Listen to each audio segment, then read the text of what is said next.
চট্টগ্রামের পাহাড়তলীতে সিএনজি মালিক কর্তৃক গ্যাজেটের অতিরিক্ত জমা আদায়ের প্রতিবাদে সিএনজি চালকদের বিক্ষোভ ও আল্টিমেটাম। চট্টগ্রাম নগরীর পাহাড়তলী থানাধীন সরাইপাড়া লোহারপুল এলাকায় রিপনের গ্যারেজে সিএনজি চালকদের থেকে গ্যাজেটের অতিরিক্ত জমা আদায়ের প্রতিবাদে বিক্ষোভ কর্মসূচি পালন করে মালিকদেরকে আল্টিমেটাম দিয়েছে বাংলাদেশ সিএনজি অটোরিকশা হালকাযান পরিবহন শ্রমিক ফেডারেশন চট্টগ্রাম মহানগর শাখার নেতৃবৃন্দ। তাহলে আমরা কেন 1100 টাকা কেন 1000 টাকা দিব? আপনাদের কাছে অনুরোধ থাকবে, আমরা মিডিয়া ভাইয়েরা আপনাদেরকে অনেক ধন্যবাদ। এটা আপনারা যেভাবে হোক আলোচনা করি আপনারা পদক্ষেপ নেবেন। যদি আমার ড্রাইভার কারো থেকে চাবি নেওয়া হয়, আমরা সবচাইতে বড় বৃহৎ আন্দোলন ডাক দিতে বাধ্য হব। একটা ড্রাইভার থেকে যদি আজকে থেকে চাবি নেওয়া হয়, মানে আজকের এই ঘটনার পর থেকে অনেক ড্রাইভার থেকে কিন্তু চাবি নিয়ে নেওয়া হবে। এটা আমরা কিন্তু আন্দাজ করতে পারতেছি। বিশেষ করে যারা নেতৃত্ব দিচ্ছে তাদের থেকে চাবি নিয়ে নেওয়া হবে। যদি আমার কোনো ড্রাইভার থেকে চাবি নেওয়া হয়, আমি মহানগরের সব নেতাকর্মীদেরকে নিয়ে শিবন ভাই, মধু ভাই, জহির ভাই এবং আমাদের কি জানি জাকির ভাই আছে, আমরা মহানগরের সব নেতা এক হয়ে আমরা বৃহত্তর আন্দোলন ডাক দিতে বাধ্য হব এবং আমরা মাননীয় মেহর মহোদয়ের কাছে আমরা এই অভিযোগগুলো প্রেরণ করবো। আসসালামু আলাইকুম। এরকম করে চাপ সৃষ্টি করে ব্ল্যাকমেল করে আমাদের ড্রাইভারদের থেকে 900 টাকা গেজেটের অনুযায়ী ইনকাম, ওই ইনকাম নিচ্ছে যে কত 1000 টাকা, 1050 টাকা। এখন আপনাদের দাবি কি? এখন আমাদের দাবি হচ্ছে যে 900 টাকা সরকারি গেজেটকে আমরা সম্মান করি। এই গেজেটটা যখন পাস করে ব্রিটিশ সরকারের আমলে, যে এই গেজেটটা যখন পাস করে ওই সময় কোনো শ্রমিক সংগঠন এখানে ছিল না। সড়ক ও সেতু মন্ত্রী ওবায়দুল কাদেরের বাসায় গিয়ে টাকার বস্তা দিয়ে ওরা অবৈধভাবে এই গেজেটটা পাস করছে।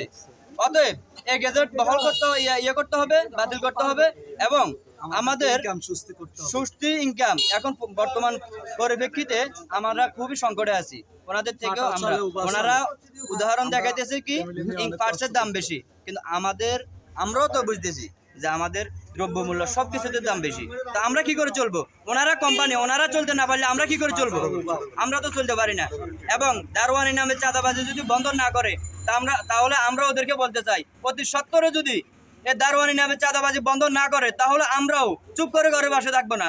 এই দেশের সচেতন নাগরিক হিসেবে আইনি প্রক্রিয়ার মাধ্যমে ওই চাঁদাবাজির খালতো ভাই আনছে গ্যারেজে আমাকে পরিচয় দিয়ে। যাই হোক, আমি কর্মকর্তা আছি, গাড়ি চালাইছি। একটা গাড়ি আছে দিছে আমাকে, ওটা কিছুদিন চলার পর নিয়ে গেছে। আমি হচ্ছে যে গ্যারেজ কোম্পানি, আমার লাগো গ্যারেজ মালিক, গাড়ির মালিকের লাগো চুক্তি হচ্ছে যে আমার গ্যারেজে রাখলে আমাকে দৈনিক এত টাকা দিতে হবে আর মাস শেষে এত টাকা দিতে হবে। এর বাইরে আমার আর কোনো 1 টাকা বেনিফিট নেই। আর আমার গাড়ি হচ্ছে যে বেশি না, হয়তো আমার গাড়ি 4টা, এই আর কোনো গাড়ি নেই।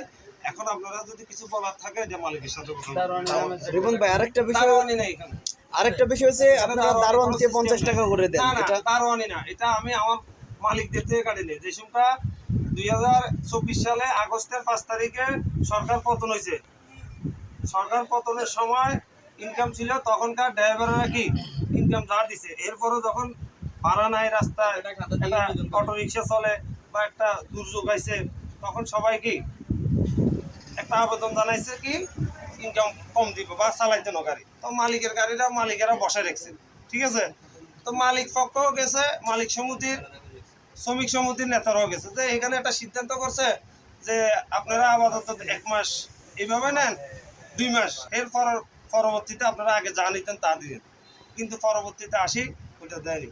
তো এখন কথা হচ্ছে যে আমার এখানে কিছু করার নাই। আপনাদের যদি কোনো জানা হালকাযান পরিবহন শ্রমিক ফেডারেশন রেজিনং B2181 চট্টগ্রাম মহানগর কমিটির কার্যকরী সভাপতি, আমি বলতে চাই আজকে আমরা এই সরাইপাড়া পাহাড়তলী থানা আওতাধীন সরাইপাড়া লোহারপুর রিপন ভাইয়ের একটা গ্যারেজ আছে।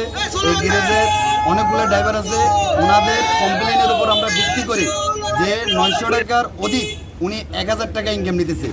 এর প্রতিবাদে আমরা ড্রাইভাররা কমপ্লেন করার পরে ওনার সাথে পরামর্শ করার জন্য আসছি যে ইনকামটা উনি কমাই নেই কিনা, কিন্তু উনি ইনকাম কমাই নিতে পারবে না। লাস্ট উনি একটা কথা বলছে, ওনাকে একদিন 2-3 দিন সময় দেওয়ার জন্য।